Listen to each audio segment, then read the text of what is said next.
so therefore, this is a case in which she doesn't need forgiveness. She needs purification. So I call it the purification offering, because that's involved in that case. According to Leviticus 12, 6 to 8, purification offering and also a burnt offering is involved there. Now, this is a special sacrifice. It's the only kind of sacrifice that involves the transfer of sin to the sanctuary. Okay, none of the other kinds of sacrifices do that. Now, here's the raw data about this purification offering, and I guess to have my sound on, I have something going on here. Raw data. This is just basic raw data. No interpretation is necessary here. Purification offering blood applied to part of the sanctuary. It was never applied to a person. Okay, so when you brought your animal and slaughtered the animal, the priest took the blood, applied it to the altar. In the case of only the high priest or the whole community, then he applied it to the inside the sanctuary. Now, what I'm going to do here for a second is turn my video on, because let's see, start. Okay, hang on. All right, hang on. All right, start video there. Video webcam there. Okay, now hopefully for some reason my video there. Now my video is working. Very good. Okay, so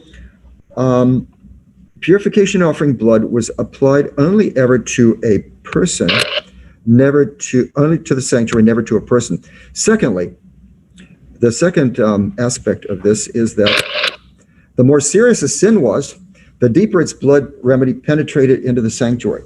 Okay, so if an individual Israelite or a chieftain sinned and brought their sacrifice, the blood was applied to the outer altar in the courtyard. However, if the high priest or the whole community sinned, according to Leviticus 4, then the blood had to be taken inside the tabernacle into the HP holy place. Okay, and then on the Day of Atonement, then it cleansed going all the way into the most holy place. So there was a gradation of these blood applications that were involved in the remedy from sins of different magnitudes. Okay, so greater penetration into the sanctuary. Okay, on the Day of Atonement, the blood applied to the sanctuary explicitly purged the sanctuary. Leviticus 16:16 says that the high priest, with regard to the most holy place, called the holy place there, in that verse, he kippers, that is the peel of kapar, it means to effect removal, basically, with regard to the sanctuary, and he removes several kinds of evil from it. So it's explicit that this is evil removed from the sanctuary on the Day of Atonement. That is very clear. In Leviticus 20, verse 3, and Numbers 19, 13, and 20, sins automatically affected the sanctuary when they were committed. Now, these are verses that have troubled Adventists. Albion Fox Ballinger, a younger contemporary of Ellen White, rejected the Adventist sanctuary doctrine after being an Adventist missionary, conference president, I think, evangelist, and leader. And he rejected the sanctuary doctrine, partly on the basis of this and other things, because in these verses, Leviticus 20, verse 3 says, when a person does Moloch worship, sacrifice their child to the god Moloch, then it defiles the sanctuary. And in Numbers 19, 13, and 20, if a person fails to purify themselves from corpse contamination, from being in contact with a dead body, by the ashes of the red heifer, then they defile the sanctuary. Now, if you read in the Daniel and Revelation Committee series, the view taken there by either Rodriguez or Traer is adopting the rabbinic interpretation that, in fact, the way the sanctuary becomes defiled in these cases is the person commits the crime, the sin, Moloch worship, or refusal to be purified from corpse contamination. They commit that crime, and then they physically come into the sanctuary, and that's how the sin gets into the sanctuary. Okay, that is incorrect. That is not what the text says. And furthermore, it doesn't make sense, because if you commit Moloch worship and you know that you're going to be cut off and suffer a divine penalty as a result of that, then what are you going to do to avoid the penalty? You just don't come to the sanctuary. But that's not the point of the law. The law is when the person does the action, that defiles the sanctuary. How? Well, It doesn't have to be carried physically, because we're talking about the world of ritual. This is all symbolic. And for example, when Ronald Reagan, when he was president of the United States, there was a big scandal called the Iran-Contra scandal. I don't know if some of you remember that, but what happened was that Oliver North, a colonel who was working in Reagan's administration, was selling arms, that is weapons, to Iran to make money, and then he was supplying that money to the Contras, who are against the Sandinistas in El Salvador or Nicaragua, that area. Okay, and so this was all illegal because Congress had not approved this. And so the question was, what did Reagan know and when did he know it? So there was a big hearings, and we saw this on TV. I saw this live on TV, and some of this. And so the problem was that Reagan was affected by what Oliver North did because he was part of his administration. Didn't matter where Oliver North was located physically, it affected Reagan's reputation. And that's the thing. When people do bad things and they're connected with God, they're God's people. They're called Israelites. They're under the umbrella of the covenant. And or they're living in his land as resident aliens, that is to say, immigrants. They affect God's reputation. That's what this is all about. God's reputation. We're dealing with the character of God here. Now that's the raw data. This is the way my teacher connected the dots of that raw data. The function of every purification offering, he said, is to purge the sanctuary from dynamic moral or ritual evils that had already reached it from a distance. So in other words, he took those verses, Leviticus 20 verse 3 and Numbers 19, those two verses, and he took those as indicating that when the person sins, the sanctuary is affected automatically. Now that's true, okay?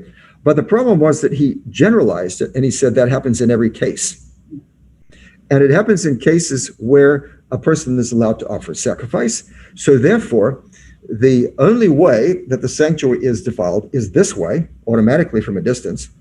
And then the purpose of all the purification offerings, so-called sin offerings, is to cleanse the sanctuary from the defilement that has already reached it from a distance. Now, what does that do to the Day of Atonement? Okay, that means on the Day of Atonement, it doesn't have to be purged again from those sins. There's no second phase of atonement because it's already removed during the year. Okay, and this was something that, as I said, Albion Fox Ballinger picked up on, the Adventist, but not from Milgram. He was onto this long before my teacher, Milgram, came upon this idea. And then Desmond Ford got it from Ballinger. Desmond Ford didn't get it from Milgram, he got it from Ballinger. Okay?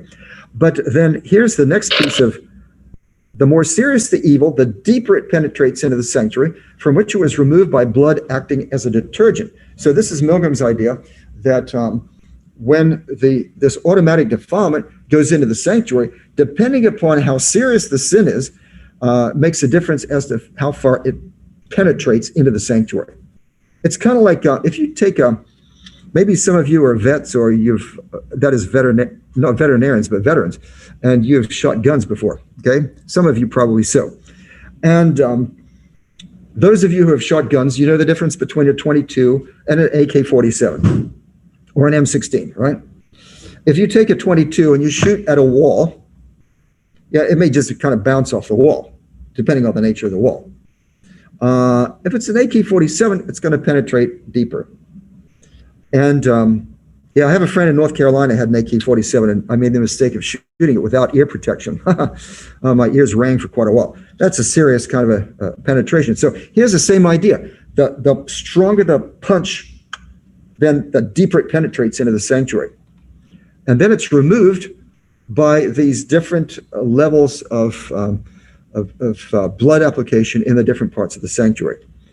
Okay, so then, furthermore, the sanctuary reflected the moral state of the Israelites and had to be purged so that God wouldn't leave it. Now that really makes sense, doesn't it? And I think we could agree with that one. The first two may be problematic.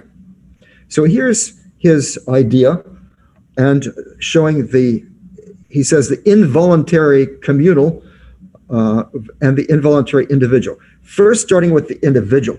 Now the word involuntary is the wrong word here, because involuntary means like blinking your eye or something like that. The sins are not involuntary.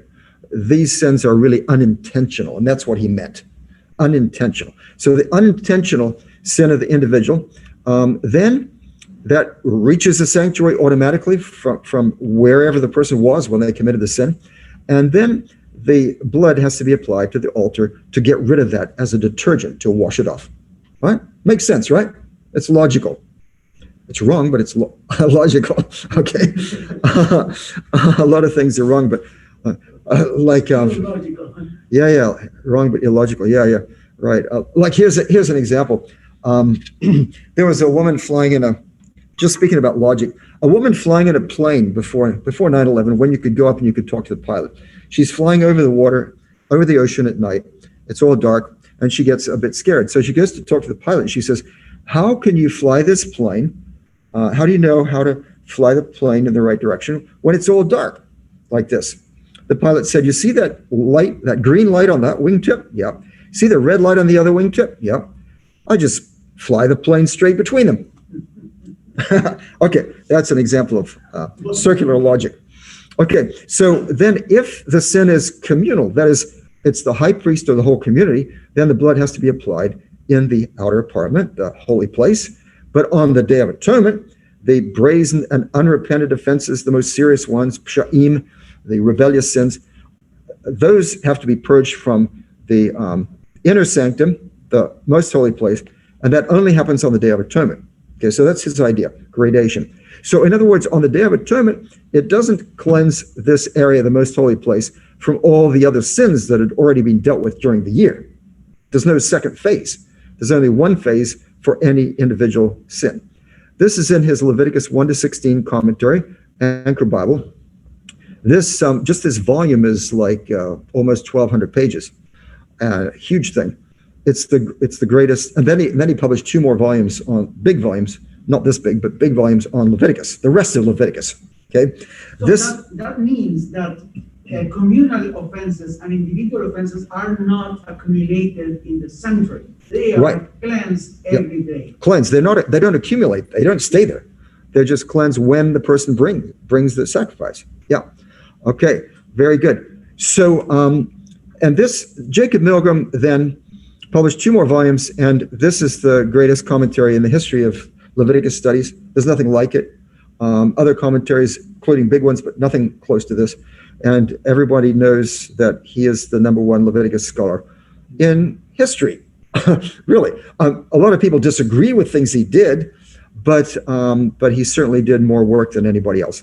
So it was a privilege to study with him, but I was very disturbed. Now, here's the implications for SDA theology. If the purpose of purification offerings throughout the year was to purge the sanctuary, if we take the antitype, we look at what it means in terms of Christ, okay? Christ's sacrifice. Then Christ began cleansing the sanctuary as soon as he ascended to heaven. That is, the daily service throughout the year was cleansing the sanctuary. And nothing special happened in 1844. Nothing unique began at that point.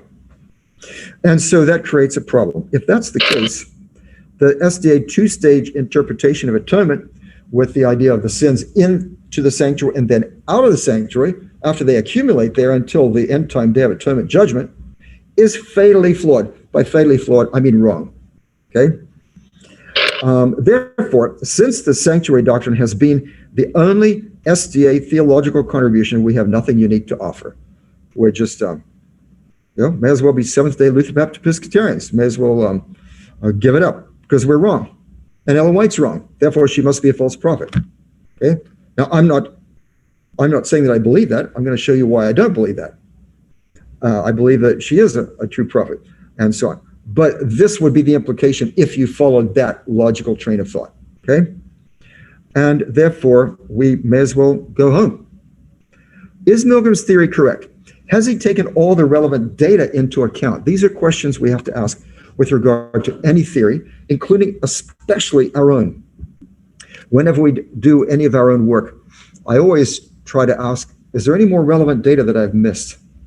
Anything else that isn't there? Does he make leaps of logic that are unsubstantiated by the relevant data? Now, when I was at the North Pacific Union conference on evangelism several years ago. They have a symposium there for pastors and so on. They invited me to speak. And I was speaking at one point about reasons for theological controversy, like the one that I witnessed at very close range at PUC with Ford versus my father. My father was on the other side. It was Ford versus Gain. Okay, and it was so severe that, in fact, my young bride, who was 19 years old at that time, we got married when she was 19, and she was taking classes at PUC, and her teachers, some of her teachers, and some of her fellow students were not nice to her because her last name was Gain. That's it. I mean, it was very, very personal, very painful. And in fact, a lot of people left the church over that. A lot of theology majors left the ministry. In Australia, because of the whole controversy there, there was a whole generation that was lost of ministers. Barry Gain, my cousin, who's a little older than me, used to teach here for a while, told me that of his generation, it was only him and one other pastor that was left, because all of those others who'd been students of Ford were gone. They had left the ministry. In a number of cases, they left the church. My cousin was one of them, my older cousin. He was a theology major. I visited him there, went to a class of Ford's when we were there. And Warren subsequently left the church. He had, his marriage didn't work out. He got involved with another lady and got remarried. And the last time I visited with him in Australia several years ago, he was an agnostic.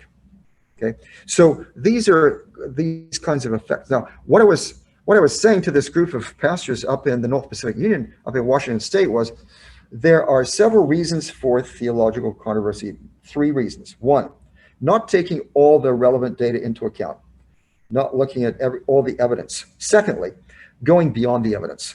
And that's what I'm referring to here. These 2 are the first ones. Okay, going beyond the evidence. And 3 is not communicating clearly about what we're talking about. We may talk in some kind of jargon or technical terminology, or we have different meanings of words that we apply to them, and so on. Well, I said these three things, and one man said, "There's a 4th." I said, "Well, what's that?" He said, "Australians." Okay. In any case, by the way, Des Ford remained a friend of mine until he died, and I would later correspond with him, visited him at his home in Australia when he retired there, and debated with him, and we tried to evangelize each other and so on and so forth. We disagreed, and I learned a lot of angles of questions that can affect our Adventist view, because he was dead set on tearing down 1844. So he told me all kinds of objections, which then I had the opportunity to answer in my little book, Who's Afraid of the Judgment? And in that book, I edited in some of my emails to him into that book, in the chapters on questions or objections. Okay, so here are some things. Taking all the relevant data into account, leaps of logic. Another thing that we need to take into account is the possibility, has he accurately connected the dots? That has made proper connections between elements of data, because there's raw data and there's interpretation. And that's one thing we have to always do as ministers, teachers, guides of other people, is when we read things, commentaries, articles, anything on the internet especially, you always have to find out what is the raw data, where are the facts. And oftentimes they are colored by interpretation. And it's very difficult to determine what is the raw data, especially when some people lie about it. And you have alternative facts, which is very popular these days. Alternative facts, where people simply put out things as if they're facts, and they're simply from nowhere. So you have to check things out to make sure, because the devil loves to use deception. How do his presuppositions shape his reading of data? Very oftentimes, what people put in is what they get out. All right? For example, David Koresh, maybe you heard of David Koresh, down at Waco, former Seventh-day Adventist, Branch Davidian, and he read himself into the 7 seals in Revelation, and so he got himself out of the 7 seals in Revelation. You know, in computer terminology, they say garbage in, garbage out. You know, what goes in comes out. So that's eisegesis. Ace means putting into, and then you get out what you put into it. All right, so how do our presuppositions, and by the way, Adventists are not exempt from this, including Adventist scholars. We have to be very careful always to have our presuppositions in mind and be transparent about it, and make sure that then we bracket out our presuppositions when we look at the data so that we can do it in a fair manner. And that's part of the discipline of being a real exegete as opposed to being an apologist for a foregone point of view. I am an exegete. I'm going to believe what the Bible says. And I'm not interested in jacking up a house that's, falling apart with the only reason it's holding together is the termites are holding hands. You understand what I'm saying? I'm interested in what is the truth. That's what I'm going to believe. Not because, in other words, I'm a Seventh-day Adventist because of what I believe. I don't believe because I'm a Seventh-day Adventist. Okay, you get the picture? All right. Now, as a result, I struggled. And when I read Milgram's article that I told you about, I really struggled. Now, here are some cautions when critiquing a theory and developing an alternative theory. This applies again to anything. Am I an apologist trying to back up an a priori, that is a previous conclusion, or an exegete attempting to arrive at whatever conclusion the data indicates?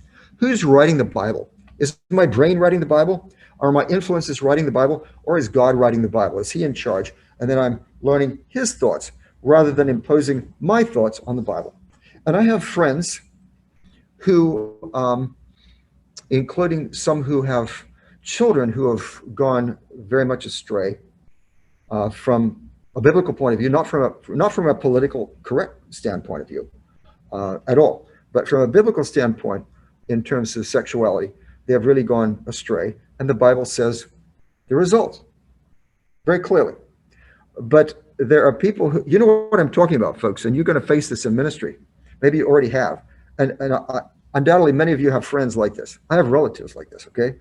And so as a result, the relatives of these people, especially parents, especially mothers, but also fathers, want to find any excuse they can for believing that God is going to save their children no matter what. You know what I'm talking about, okay? And therefore, they read theology and they accept theology from people who claim to be theologians, including some with very, very fine credentials from important universities and degrees behind their names. That helps, who tell them what they want to hear. And they end up with a designer God. They are making their own God in the image of what is politically correct to them. And that's not the way God works. God is God. And I'm remembering the end of C.S. Lewis's The Lion, the Witch, and the Wardrobe. This is an allegory about Christ, and Aslan is representing Christ. He's the lion. And at the end, I saw a movie about this. Aslan is walking away after the atonement that he's made by his life, and he saved everything.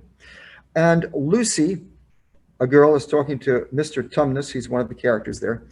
And they're talking about Aslan. And Mr. Tumnus says, he's not a tame lion, but he's a good lion. Okay? Now that's a really profound line. Now I'm not that crazy about allegories and C.S. Lewis and all the rest. Some people are more than I am, but that's a really important line. We shouldn't try lion. Okay? We shouldn't try to tame God and make God the way we think God should be. God is in charge. He made us. He's the one in charge. Okay, so I'm not an apologist. I'm trying to be an exegete. Am I adhering to the standards of data treatment that I demand of others, or do I bend the data to support my desired outcome? I've seen that among Adventists. I have to be aware of it myself all the time. Am I overreacting, or am I learning all I can from someone else's theory? See, we don't want to throw everything out and say, oh, it's a bit wrong, therefore it's all wrong. There may be something we can learn here. Maybe some of it's right, and I should revise part of my thinking. Okay, we're going to talk about data that Milgram missed and so on after the break, but let me just tell a little more of the story briefly, because thus far, because of Milgram seemed to have a watertight case. He had those verses, Leviticus 20, verse 3, Numbers 19, that the sin of the person automatically affects the sanctuary. And he had the evidence. He had written this huge volume, and it wasn't out yet, but it was in press. He'd finished the manuscript. And how was I going to deal with this? I'll tell you, my relationship to the Adventist Church was shaken. That's because I am an exegete in the way I think. I didn't really know how my relationship to the church was going to come out, if I was going to be able to stay an Adventist. Because I knew that this was core Adventism that was being threatened. He was pulling the rug out from underneath. If there's no two phases, then there's no, you don't even talk about Daniel or Revelation. That's it. It's just the foundation, the whole thing. And so, so I was very much threatened. Now, I could have done what Ballinger and Ford and others did and just say, well, the church is wrong, Ellen White's wrong, therefore I'm out of here. Or I'm going to try to reform the church and get other people to think like I do, which is what they did, both. But instead of that, I took the route that Ellen White talks about in Steps to Christ in her chapter called What to Do with Doubt. What do you do with doubt? Okay, and rather than jumping off the ship into the ocean, because the shark's out there, right? You know what I'm talking about? Jumping out. I have friends who've done that. They just jumped off the ship into the ocean. They're just still swimming around out there. Rather than doing that, I decided that, yeah, there was enough I knew that was right about Adventist belief to hang on to. I wasn't just going to throw it all away because I had a question. I didn't know how to resolve this, but I asked God to resolve it for me in his time, hopefully in this life, and if not, in the next. Meanwhile, I was not going to throw everything out because I didn't understand something. And I realized it may not just be simply scripture that I had a problem with, but my interpretation or Milgram's interpretation of scripture is not the same as scripture. So I was going to wrestle with this, and I did for about 8 years. So I was working on, then I had to get into my PhD dissertation and write that. And I wanted to work on this problem, this issue. But how was I going to ask Milgram? He just finished this manuscript on this topic. How was I going to ask him? He had solved the problem as far as he was concerned. How am I going to critique his theory when he's not going to let me do that? So I decided a way to sort of outflank him. He was very interested in Hittite rituals. He hadn't studied Hittite. I'd done 2 years of Hittite, and I'd done Akkadian as well, which he had as well. And I said, well, what about if I compare the rituals of the Day of Atonement with Hittite rituals of purifying sancta and sacred things and so on and so forth? I found a text that was perfect to do that. And I explained it to him. Great idea. Now, if you compare things, you have to understand what you're comparing, right? So that meant I was going to have to analyze the Day of Atonement. And then my Akkadian teacher, Akkadian is the Babylonian language, which we teach here. I teach Hittite and Akkadian and Ugaritic here as well. And by the way, you need to know Babylonian. How are you going to call people out of Babylon if you don't know the language, right? Okay, so in any case, my Akkadian teacher suggested that I also work on some Babylonian rituals of purifying temples and stuff, and so I did. So I'm comparing Hebrew, Akkadian, and Babylonian or Hittite texts. All right, so I worked on this for 3 years. One of the things I had to work on was, what is the definition of a ritual? What really is a ritual? And I discovered that Milgram had made a mistake, and we're gonna talk about that directly. And I discovered some other data that he had missed. Now, when I got to the end of this whole dissertation process, I was nearing the end, just a few months before I finished, after working 3 years full-time on this project. And my wife, by then we had a baby girl. She was just a few months old, and my brother-in-law had cancer. He was up in Portland, Oregon. So my wife took our baby girl to visit her brother in Portland. Fortunately, he's still fine. He survived. And so I was left alone. And I was wrestling with these issues, and I had them in my head. It was just like a hard drive spinning around in my head because I'd analyzed these texts and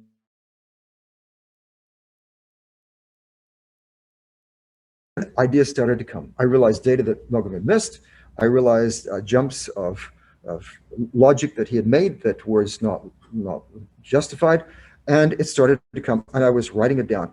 I was waking up in the middle of the night with ideas, writing these things down, just praying and writing, praying and writing. And I got very excited, and I wrote this up into a draft of part of my dissertation. And then I told my wife on the phone that I had it, and I was going to share it with Milgram, and she said, don't, because she knew that it was academic suicide to challenge your major professor, who's a world expert on his magnum opus, his great work, just when it's in press, right? When it's coming out. It was, in fact, it had just come out the previous year. And so that's academic suicide. But I thought, well, I've studied with this man and built up friendship over this time. I said, I think the worst that can happen is I think he'll make me take it out. And I really wanted to see what was happening. I was curious. So I sent it to him. And a week or so later, I got a phone call from him. And he said, Roy, I've received your material, and I think we need to talk. Okay, let's take a break, and then in 10 minutes, we'll come back and we'll finish this. All right?